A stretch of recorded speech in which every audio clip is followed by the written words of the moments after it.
Welcome back to our series on Turkmenistan. In the last episode, we visited some crazy sites, and in this video, we will be trying their food, meeting local people, and visiting even more insane destinations. Time for us to head over to lunch. I'm hungry, and I'm excited to try the food they have.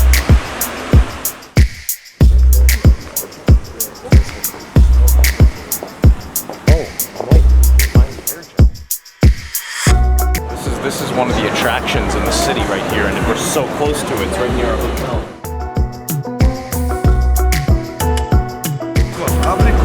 Apricot? Oh, yeah, good. Thank you. Thank you.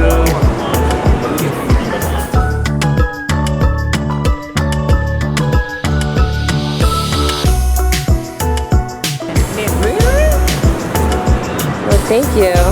Melon? This place is awesome.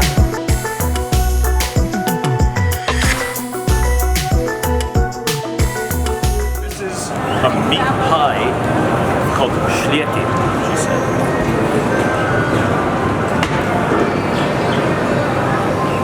It looks like it's just onion and beef. I think it was less than $1 US. Yeah. That's a meal. Like, how much more stuff can you eat?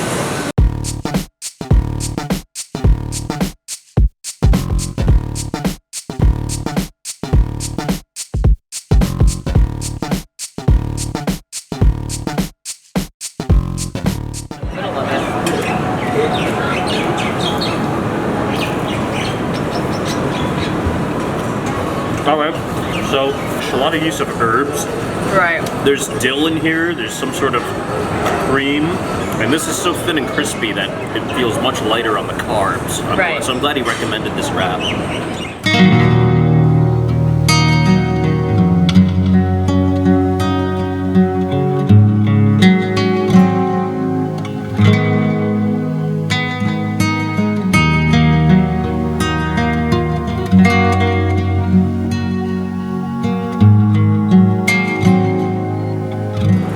Giving me a taste of Turkmenistan caviar. Wow. It's $10 or 300 mana.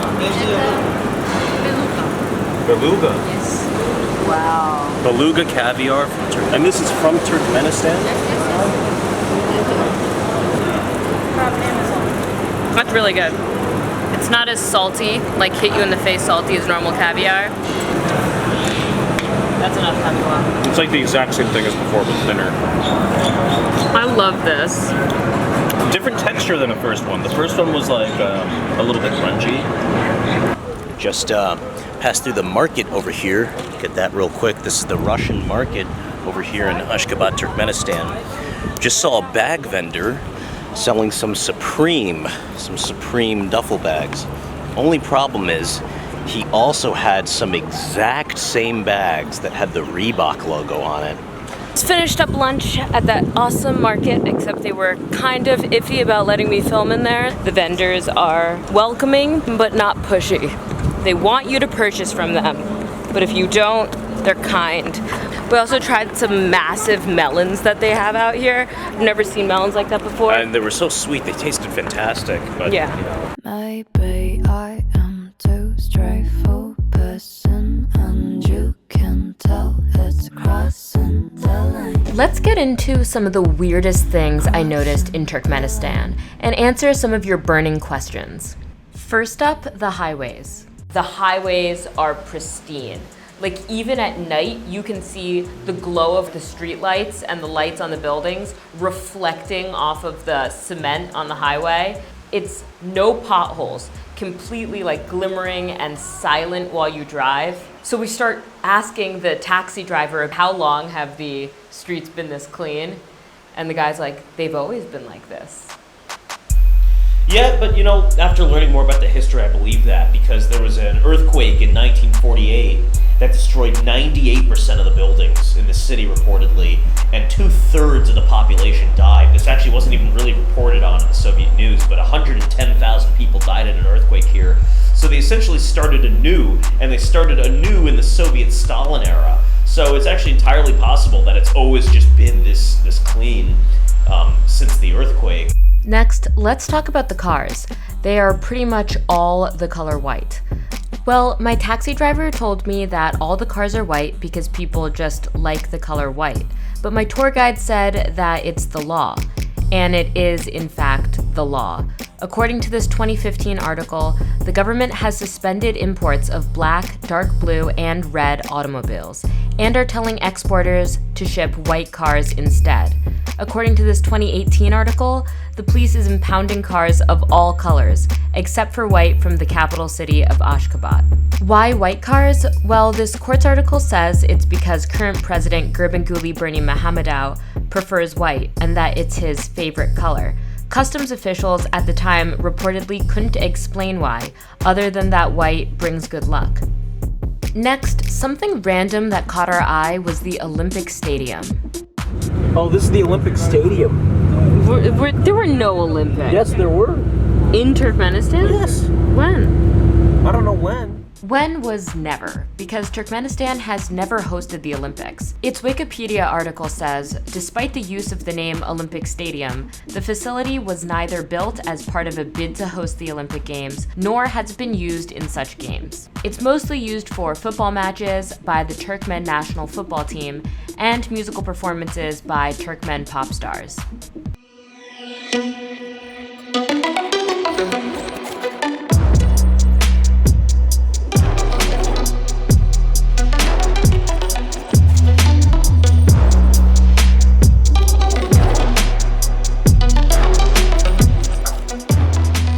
We also went to one of their national museums, and in that museum, we actually don't have footage of it because they charge you if they see you taking pictures. They charge extra for pictures, and each room in this museum had a girl, had like a woman in traditional dress monitoring the visitors. Each one had someone just kind of snooping around, just kind of seeing what you're doing. And it was an extremely nationalistic museum. I mean, so many of the rooms just had like a big painting of the president. Just or had all these like national gifts from foreign leaders and jewels. It was definitely like no other museum I've seen. I woke from a dream. You can't swim without water. The stars calling me. I ran out to. As always, you've got these huge monuments, just numerous huge monuments, and there's no one ever there. Not tourists, not even locals, until our bus shows up. This is where we just got dropped off at. Again, surreal vibes. Because it makes you wonder how many billions were spent building this and no one's ever here. Yeah. This place doesn't actually fail to take my breath away. Because even though the fact that these things are all kind of similar, it's huge. They're all grand. They're all so well made that you can't deny the excellence put into it. And I've noticed Ashgabat loves its fountains. We got fountains at the mosque, fountains at the hotel, fountains here and fountains there at the mound. Pan over to that. Water comes from my eyes.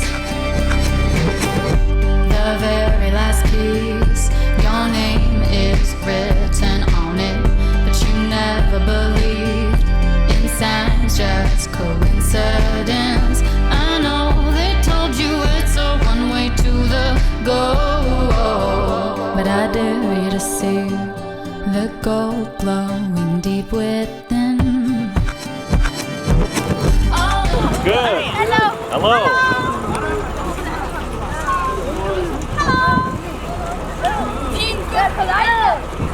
This thing looks like a spaceship. This thing looks crazy. Look at the very top, there's a man holding his hands out like this.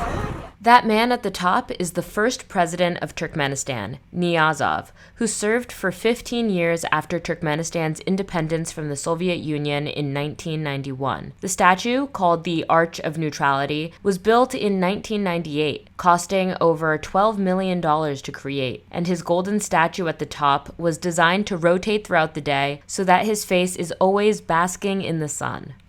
Next, we were lucky enough to come across a Turkmen wedding, which brings me to the next topic, the local people.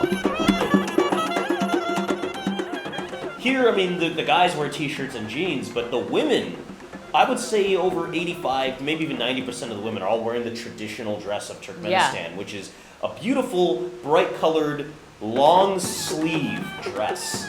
And it's conservative but form-fitting. It is definitely enough to show off your beauty, while at the same time being conservative and modest. And it's very pretty. And when you drive by the university, you just see tons of women wearing this almost identical, like just red, long-sleeve, flowy traditional dress. It's really pretty.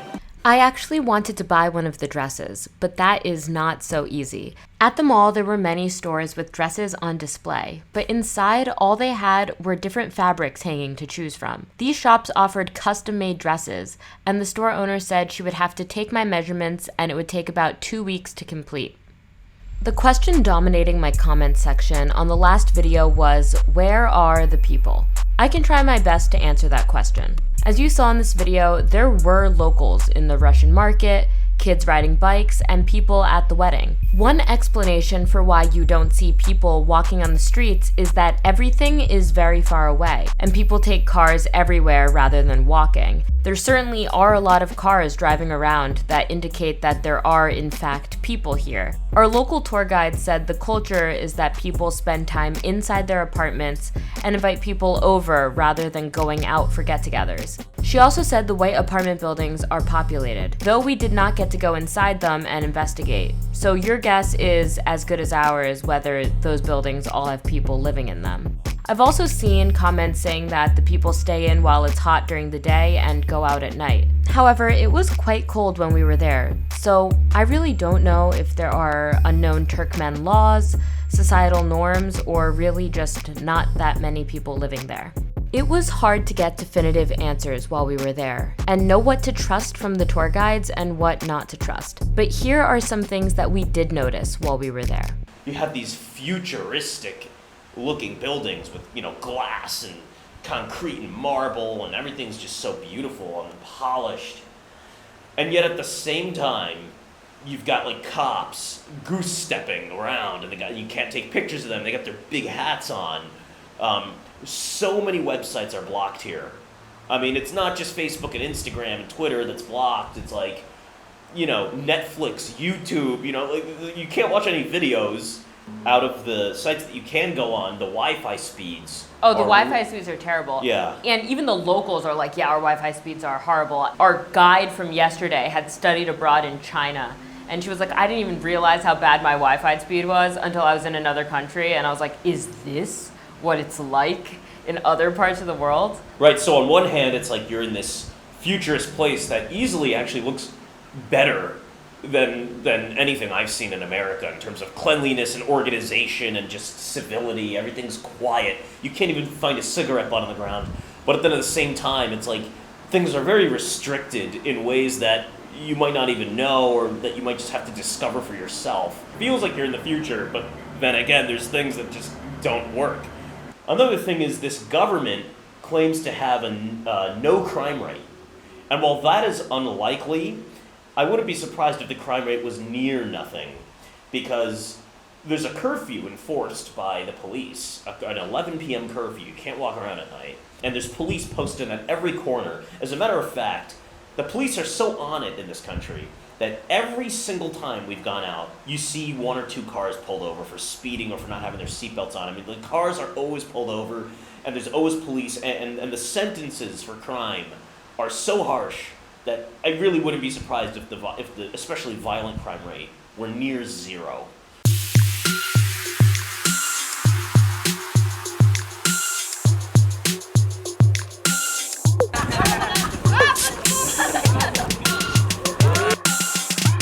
Hey, so we just ordered dolgrama. It is a uniquely Turkmenistan dish, usually eaten around their holiday. And it's got meat and chopped up bread. And uniquely Turkmen food. Wow. Good? Yeah, the flavor of the soup is very complex. It almost has a buttery, bready flavor. All right, we're gonna try some of their meats and kebabs.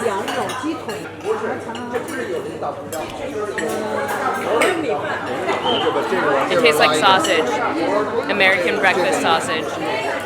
and I'm not mad at it. After eating, we drove out to see a fiery crater in the middle of the desert called the Gates to Hell, which you can see in another video on this channel, linked below. On our way there, we did see some interesting houses as we drove outside of Ashgabat into the outskirts of the city. In the next video, we fly out to Mary, another historically significant city in Turkmenistan, for a different perspective of this mysterious country. Here's a final little story to close out the video.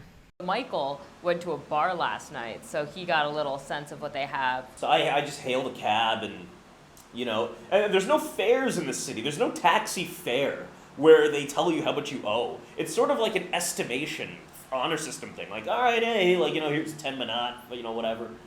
So I go to this place called the Yunus Club, and it turned out to be like this like kind of a loungy bar. It was very nice. There was a live band playing like jazzy music.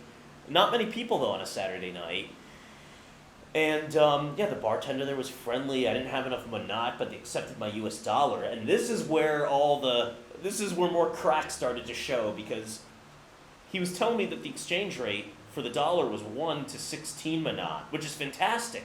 But my mom and everyone else in the tour group exchanged it with the bus driver 1 to 7. So that's nearly it's like double. You get like double if you actually just go and spend it in certain places. Yeah. Google says, the exchange rate is 1 to 3.5. We exchanged it for 1 to 7, and then that bar took it 1 to 16. Reportedly, the black market is 1 to 20. So again, it's this weird system where no one really knows, or at least we don't really know, how much our money is really worth. And again, it's not like the taxis give you a solid fare either. On the way out of the bar, I actually saw there was a second part to it called the Yunus Club, and that was like a straight up nightclub. But, it was like blasting house music with like Biggie Smalls remixed, and lights and everything were very impressive, but it was almost all dudes. It was just almost all dudes sitting around and just looking aggressive. As far as what local Turkmens do, we were actually reading online that their first president after the fall of Soviet rule, Niyazov, had actually banned the circus and opera for being, quote, insufficiently Turkmen. But I guess the new president has been relaxing some of these, so maybe just now there's more Western leisurely activities being available. And so in this mall, I did see a karaoke lounge too. Oh, really? Yeah.